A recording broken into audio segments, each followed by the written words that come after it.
Hello, this is my Module 11 reflection over internet safety. I think that internet safety is important because with the internet, children have access to so much information, and not all of it's true, and they probably think that all of it is true, as most kids do, and some of it can be dangerous. And so I think it's really important for them to be able to know what to do and how to take care of it because they are going to be using internet forever, in school, personally, at their job. So it's important to learn at a young age how to be safe on the internet.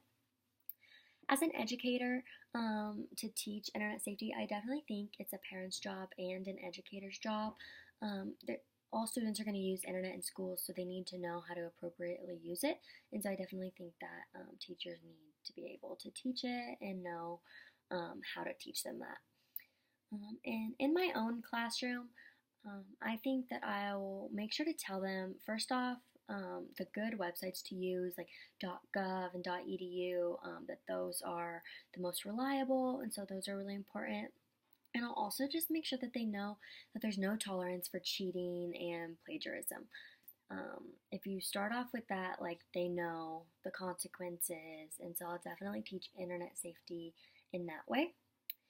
My thoughts on the NetSmarts website and the Teaching Digital Citizen Training Program. I liked that it was self-paced, that you could go in anytime and then exit out and then come back to where you were at later. I really liked that. I liked that they quizzed you so they know that you're actually listening and that you really do understand.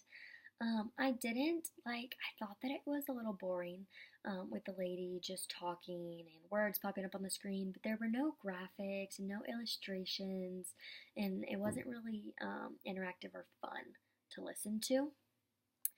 But I did think that the training program was relevant and useful. It's relevant and useful for all educators because they all need to know it, and they did cover really good stuff like explaining what to do as an educator if a student comes up, explaining what they saw on their screen, and just how to handle the situation. And then the youth safety article, the main points were just bullying, cyberbullying, not to share personal information online, to block visitors, switch accounts if harassment begins. Those are some of the main points. I also found like about the sexual content on the internet, leaving the site and blocking them, and I found out that most kids don't tell anyone, which kind of surprised me. And then the third main point that I found was just the adults needing to monitor and educate the youth, which I think was the most important information from this article, and that's what I put for the useful information from the article. The recommendations at the bottom, because educators and even just parents, they need to know how to talk to their kids about it, how to help them, like what to tell them. And I liked that in the recommendations it said, like, if you want to talk to your kids about it, you need to do more research on this type of stuff. And so I thought that was really cool. So yeah, that's what I found most useful about the article. That is my Module 11 reflection.